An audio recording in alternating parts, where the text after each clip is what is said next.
Lavalava and welcome to Behind the Lavalava Business Spotlight, where we highlight the businesses and nonprofits that are making a difference in our community.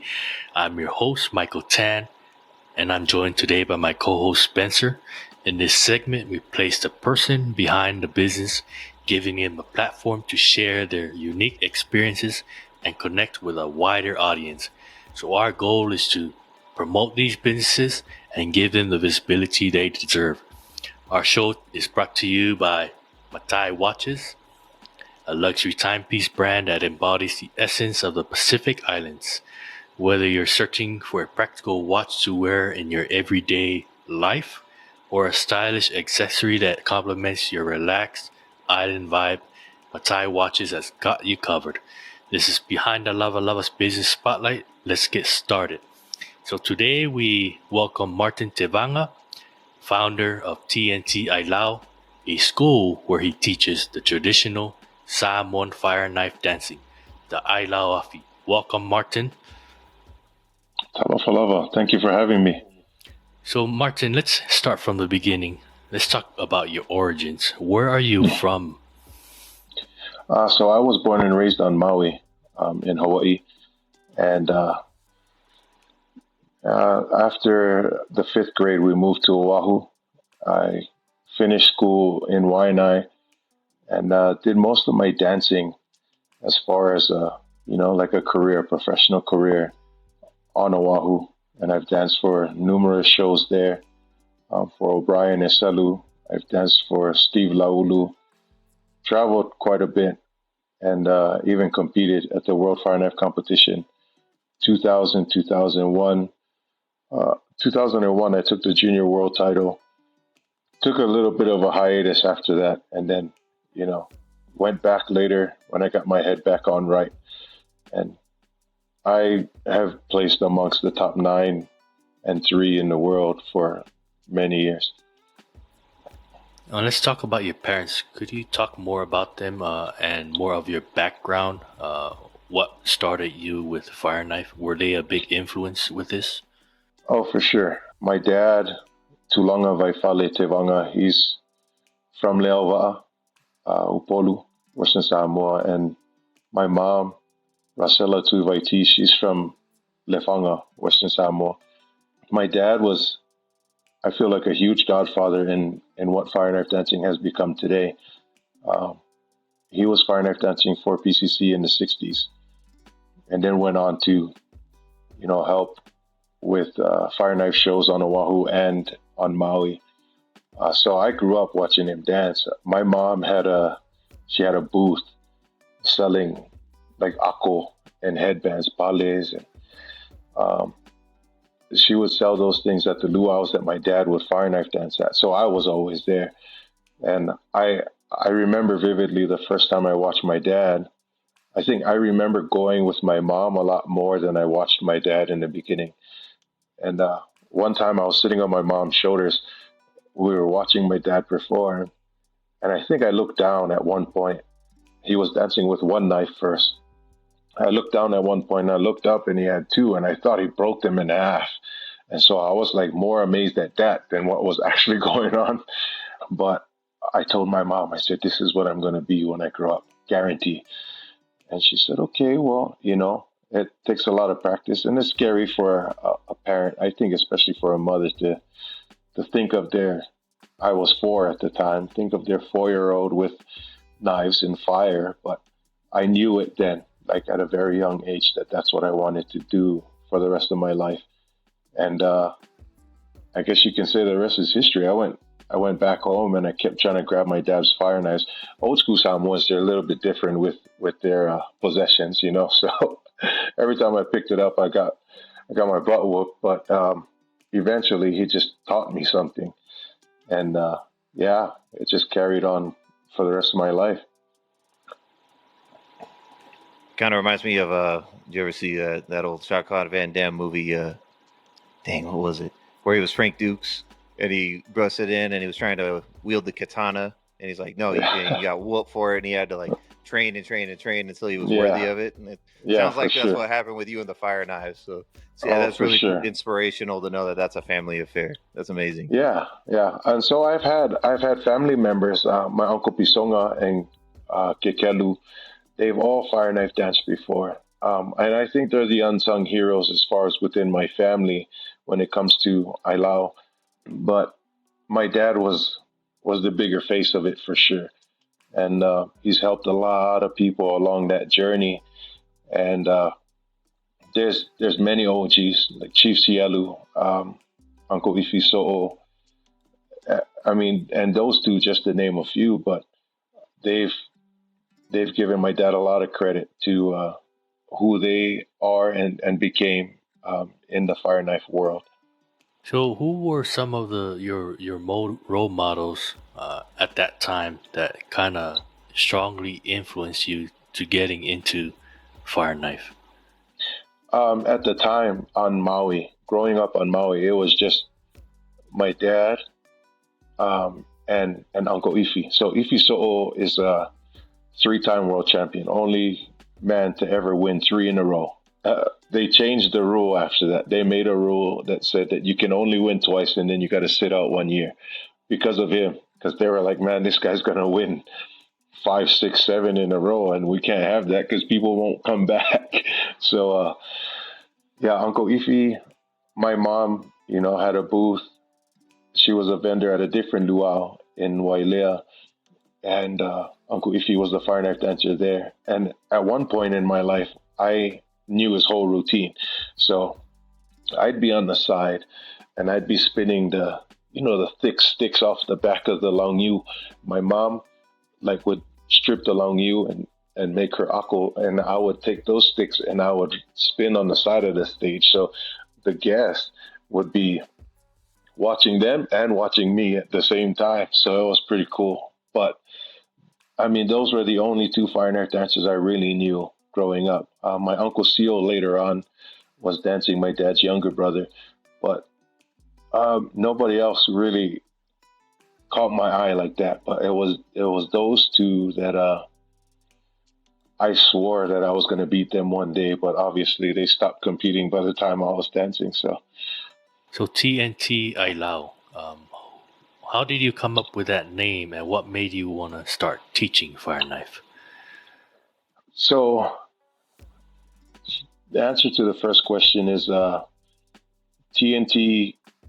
The name TnT came together because I have a cousin Lopeti Tuua on Maui, and we were talking about teaching for a long time. Um, and he'd always say TnT for life, TnT for life. Tevaga and Tuua for life. Our families have been ingrained together, especially within the fire knife and the luau industry. And then it's a dual meaning thing because my mom is a Tuvaiti and my dad is a Tevaga, so that represents both sides of my family as well. But what TnT is, like that small stick creates big explosions. Um, so so for me, just being a small ripple in the pond, but I feel like the work that I do is about to create some big explosions here in this life. And I started teaching on Maui in like 2010, I believe. And it was Tevaga Ailao Academy at the time. It was just me. Um, Things didn't really go to plan. So eventually it kind of died off. And I had some good students there that still practice today. But I there were some things happening in my life where I got to the point where my passion for fire knife dancing kind of dwindled a little. It started becoming a job, and I'm a licensed tattoo artist as well. So when I'm tattooing or if I'm fire knife dancing, once it starts to feel like work, I have to take a step away from it so that I can find that love for it again. Because I love this too much for it to feel like that. Once it starts becoming about the money, then I got to like revamp some things in my life. And so I did, and it took a few years. But when I moved to Utah, I realized that the Polynesian community out here is huge, and not not shooting down anybody, but I saw some fire knife dancers out here that I thought could use some help, you know? And I thought, okay, well, I'm going to take my experiences and everything I already know from teaching and try and share this with this community out here. I had the opportunity last year to go to Arkansas, and I taught, which is crazy, but I think it's the biggest population of Marshallese in the world live in Arkansas, and they hired me to come out there and teach some of their boys and fire dance for their show. So that was a you know huge learning lesson for me because I got to teach their kids. And then I figured, okay, well, I'm going to take this back home and start something. And I brought it back home and just talked about it for a little while, like didn't do anything. I was kind of scared. I'm new to the whole start your business thing, as a business owner. But I realized that there's so many successful business owners, especially the poly community here in Utah. So that was very encouraging. So we just took the leap of faith. And one day I created an Instagram and I threw it out there that I was going to give away one free lesson. Samoans, they love free. So That's true. yeah. So the first thing I wanted to do is create a buzz. Um, I knew that my skills and what I had to offer would speak for itself, but people had to see it first. So I threw it out there. One free lesson comes with a free fire knife practice stick, and it blew up. Like the interest went crazy. And then I went out to Pacific Heritage Academy, and I had a meeting with the president there and the vice president, and I said, "Hey, I'd like to offer this as a after school program, just an activity, and the kids can come and sign up for this if they showed interest, and I'll teach your kids for free if you give me the spot, to teach my classes afterwards." And this is the growing phases of it, but I'm I'm seeing a lot of growth within kids that otherwise would have never tried this. There's so many different types of kids at that school. There's refugees from Ghana. There's kids from Mexico, Tongan, Samoans, Hawaiians. So kids of so many different backgrounds there, and it's interesting, and it's a huge privilege and honor to be able to make an impact in their life, even if they never use fire knife dancing or Ailao any time down the road. But they get to see what I get to bring with my experiences and my love for Ailao and the structure that it brings. And I think they draw to it or they absolutely hate it. You know what I mean? But either way, I end up growing a really big love and appreciation for these children, and it become a big part of me. And so it's more than just fire knife dancing for me. The actual act of fire knife dancing, obviously, is way later, but it's the structure of Ailao. It's a martial art to me, and that's the reason why I created this martial arts style leveling system that that I've incorporated within my schooling. Now, first off, I just want to say that as a Afakasi mainland raised Samoan, I know that niche that you were trying to fill. My brother and I, growing up, along with our cousins, like we were always doing dances, whether it be for graduations, weddings, etc. But I had to learn the dances from my older cousins. But when we needed to learn new dances, we found the PCC tapes, and like that's how we had to learn. So if any of you guys are coming over and catching the shows we put on, you're probably looking at us like what you noticed about the fire knife bros. And so it's amazing that you're filling that niche because there's a lot of people that in the mainland that they want that knowledge and they want to learn from a real teacher. So you're filling in a genuine something that where there's genuine demand. So you mentioned how you basically formed it into a martial art. Now I'm hearing a few things like you offer the first lesson free. My jiu-jitsu school hooked me the same way. Come in, like, learn, first lesson's free. We get you hooked and then we start charging you. But, and that's a good thing. Let people try it out, see if it's for them. And what other ways have you basically incorporated this as a martial arts? You said you have like a leveling system. Do you want to speak on that real quick? Yeah. So in jujitsu, I fought MMA for a little while. I trained Muay Thai was my main discipline, but when it came to having a leveling system, traditional Muay Thai they do have leveling system. It takes a lot more work to get through it to become a crew, but with jujitsu, it was the white, blue, brown, purple, and black. Um, and then I'm thinking of the breakdown. I'm like, well, you can't learn that many moves. So I took the purple out.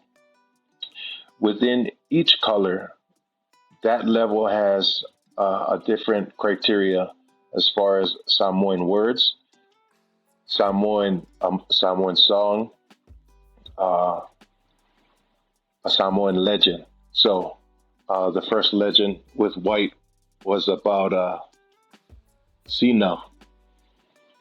And so we print it out, we give them the story or the legend, and they have to memorize it and then present it in front of the class.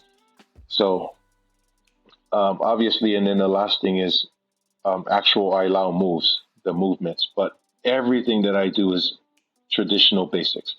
So as traditional as possible. We mix in some fancy moves here and there, some new school stuff, but the school is named the Ailao Academy on purpose because it's not a fire knife school. The fire knife comes afterwards. Uh, white, brown, and white, blue, and brown. Those three levels are just single knife. You don't touch double knife until you get to black, and then when you graduate black, then we start using fire. And so obviously the leveling system was put in place to protect both of us, me and our students. Nobody's coming to me telling me that they want to learn a certain move because if it's not within their criteria, then they're not going to learn it. They can't come to me and tell me they want to learn the 5-time world champions routine because obviously that's a lot more advanced. And if you're white, you just stick to the criteria that we have for whites, and it gives them a lot more incentive, right? It's not just a club. You don't come here and just have fun and learn some cool stuff. It's based off of Samoa first. So, within that, they have to greet the coaches with Lavalava, coach, whoever, or Lavalava, Uncle Martin. They call me Uncle Martin. I want to make sure that we stay rooted. Instead of there's certain clubs or schools or productions that teach their kids 5 fire knife moves and throw them on the stage and charge money for it. I don't have a production. I don't hire out. I don't take my kids out to put them on a stage when they're not ready and charge money for it so that I can get money for it. But the money that I get in basically just goes back into the materials because for every level you get a different fire knife practice stick, a different shirt, and a different Lavalava with that color of the level that you're in. Now, how can people find you or enroll in this school? So TnT Ailao Academy.com is the website. On Instagram, it's TnT Ailao, AILAO, and all the contact information. So the link for the website is on my Instagram, and all the contact information as far as phone number, email, it's on the website. Registration is easy, one click, and you're in the sign-up form. You can choose your different sign-ups. So there's a single day and a double day. I teach 3 days a week, so Monday, Tuesday, and Wednesday. Monday and Tuesday in Salt Lake, and Wednesday is in Oro. So to our listeners, make sure you go follow TnT Ailao on social media. So let's talk about concrete cutting.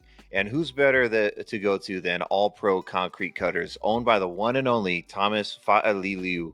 They're pros with over a decade of experience, so you know you're in good hands. Whether it's big or small, residential or commercial, they've got the skills and the tools for any job. Thomas Fa'aliliu and his team take pride in their work, making sure your project is done right and on time. No cutting corners here, just precision and passion. Check out their website at allproconcretecutters.com or give them a call at 801-834-8835.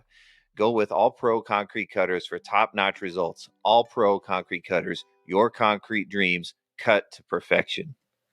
Martin, I heard you had the opportunity to participate at an event called A Day in Polynesia in Colorado.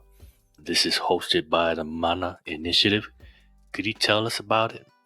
Yeah, sure. It's funny how it came to be.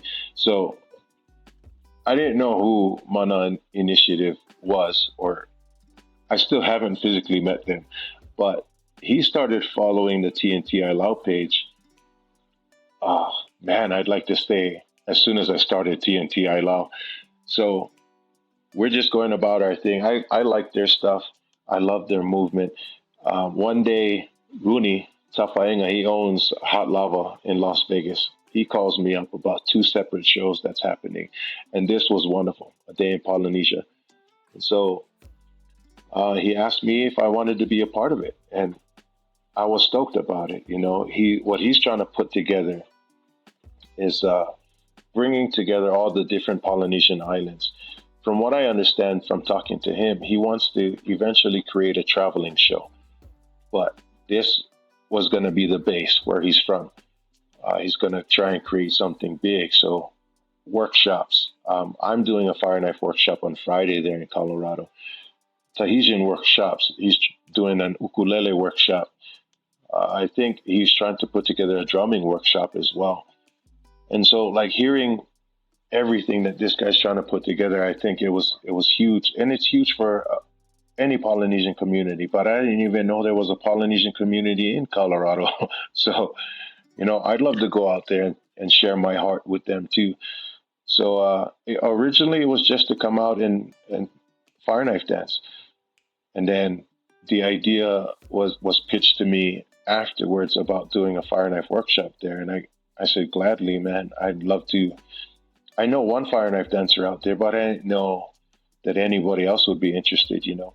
But like I said, having the opportunity to go to Arkansas and create that bond and teaching people that never heard of fire knife dancing before, that's something that I'm excited about. So, yeah, Friday night at like 4:50 to 5:50, I'm doing a fire knife workshop there. And in order to get enrolled there, you just go straight to Mana Initiative's Instagram, click on their link, and then you can choose between all the different workshops that they're doing. But Saturday night, I fire knife dance for that big show. And I think Rooney's putting together the rest of the islands as far as the shows for, the shows for the luau part of it. And Sala Mosina is putting together the Ori Tahiti workshop that same day too, Friday. So to our listeners, this is basically bringing the islands, the Pacific Islands, to Colorado. It's called A Day in Polynesia, and currently the islands that are on their website that's listed is Hawaii, Tonga, Samoa, Tahiti, and Aotearoa. They will incorporate other islands as they progress, and this event is on a Saturday, August 12th, 2023, from 11 a.m. to 5 p.m. And it's basically a Polynesian cultural festival. The evening show is from 6 p.m. to 8 p.m. and it's held at the People's Building at 9995 East Colfax Avenue, Aurora, Colorado. So it seems like there's allotted time for each event. It looks like they'll start off with lei making by Aloha by Maria, and then they'll proceed to ukulele, to Ori Tahiti, to the kava ceremony. They'll actually have a kava ceremony and talk about the origins, and then they'll move on to the Siva with Martin, and I'm sure they'll have other stuff, but that's the basic information that we have for this event. So bringing Polynesia to the U.S. basically, and this is a great event to showcase our culture to the people. For sure, for sure. I think it's a beautiful thing anytime you can get experts, right, within each cultural background to put together something and shed light on the culture and share dances and food, song and dance. I think there's a lot of misinterpretation of our culture out there, especially with this day and age with the internet. So it's cool for us to be able to go out there as stewards of this culture and art form and be able to share this the correct way. And like I said, I didn't know there was a big Polynesian community in Colorado.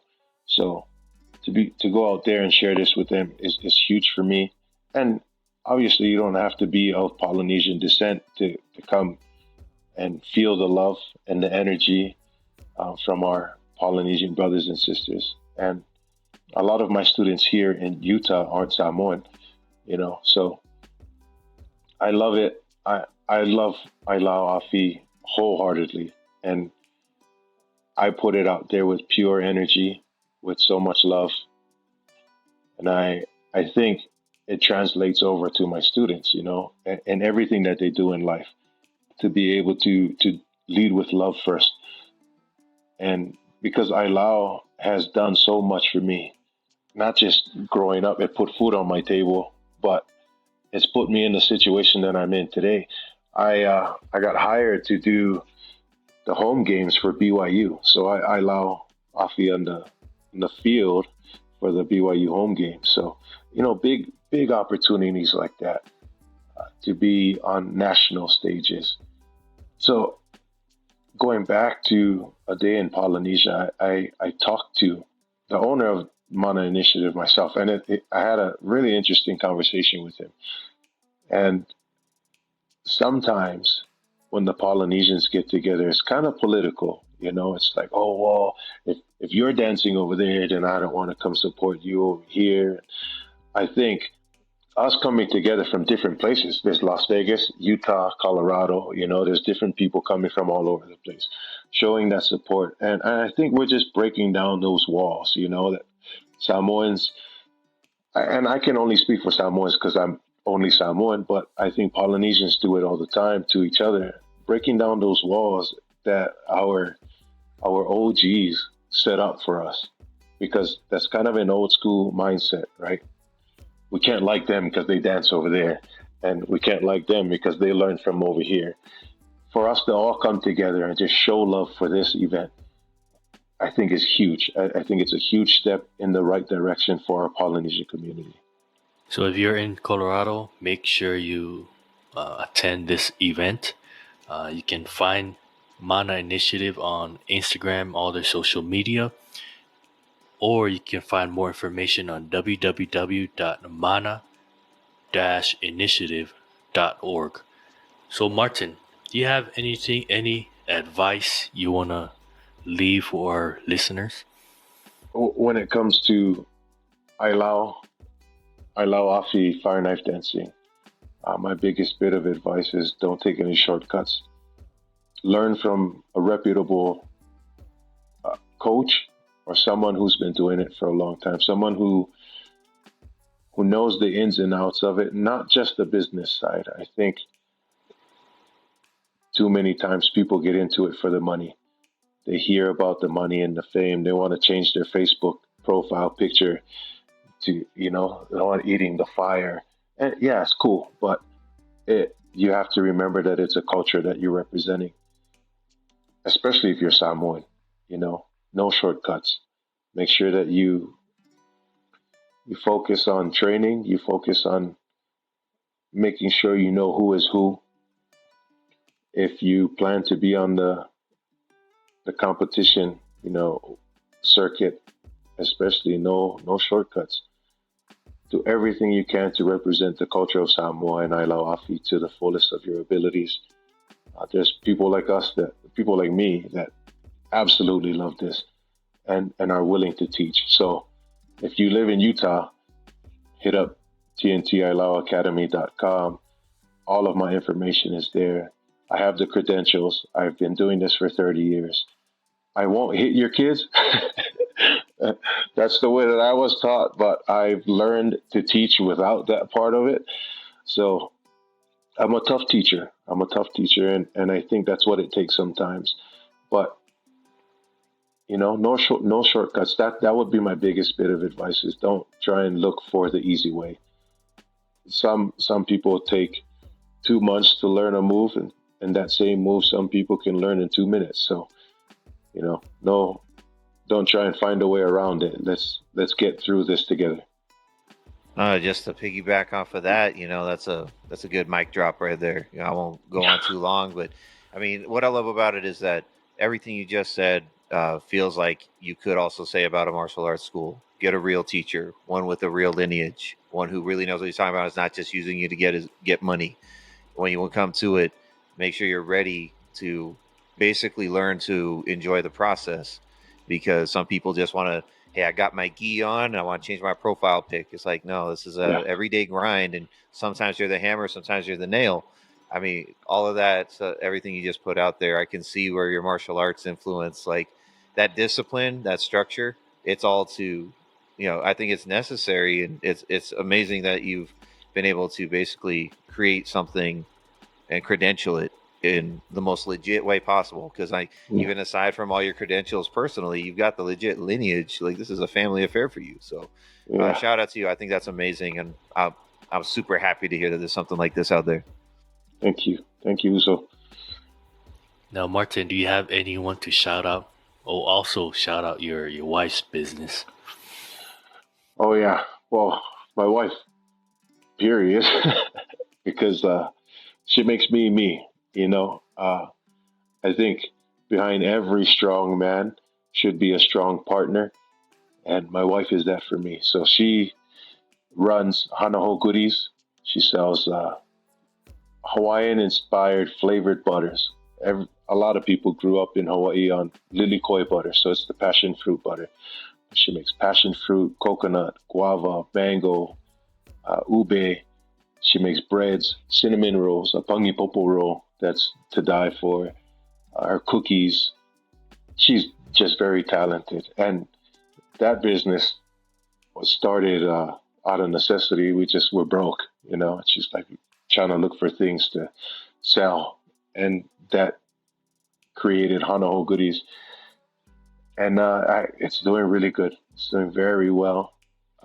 But she deserves the biggest shout out. She's encouraged my growth in so many different ways, especially fire knife dancing and Ailao. Even the gigs that I do, I didn't know how to charge people, because she loves me so much. She thinks I'm worth $1 million every time I show up for anything, And so, yeah, if it wasn't for her, I'd be giving away free services every single day. But shout out to my wife, everybody who's made TnT Ailao Academy a possibility. All my students that take this seriously and love this like I do. My parents for raising the most amazing human being. The poly community period out here in Utah that encourages me every day to be a better me. I just see so much success out here, and people getting past the stigma and the statistic. What we're supposed to be. You're supposed to be security guards or football players. There's so many different types of business owners here. My friend Fui owns a courier business. Like, we never think about that. People need people to drop your stuff off. So just thinking of the idea, seeing the need, feeling the need, and encouraging other Polynesians. So yeah, that's the biggest thing. I got some of my boys home in Maui, Lopeti, Tuua, Sean Aquino, Chado Militante, who made all of my fire knives. I just got a set of fire knives from Falanico Penesa, and he's a multiple time champion, but I'm sitting next to him like I'm super excited about this. I'm sitting next to him. Um, there's so many people to thank and shout out, but those are the ones that come off the top of the head for sure. Yeah, I can vouch for Hanaho goodies. I had their banana bread with some delicious butter. But to our listeners, remember to follow Hanaho Goodies, Mana Initiative, and TnT Ailao on social media. And thank you very much, Martin, for joining us. We really appreciate you. And to everyone, thank you for tuning into this episode of Behind the Lavalava. I hope you enjoyed our conversation. And if you enjoyed this episode, be sure to follow Behind the Lavalava and leave us a review. And thank you for joining us. We hope you found this interview informative and insightful. Until next time, Tō Whāsoi Fuā.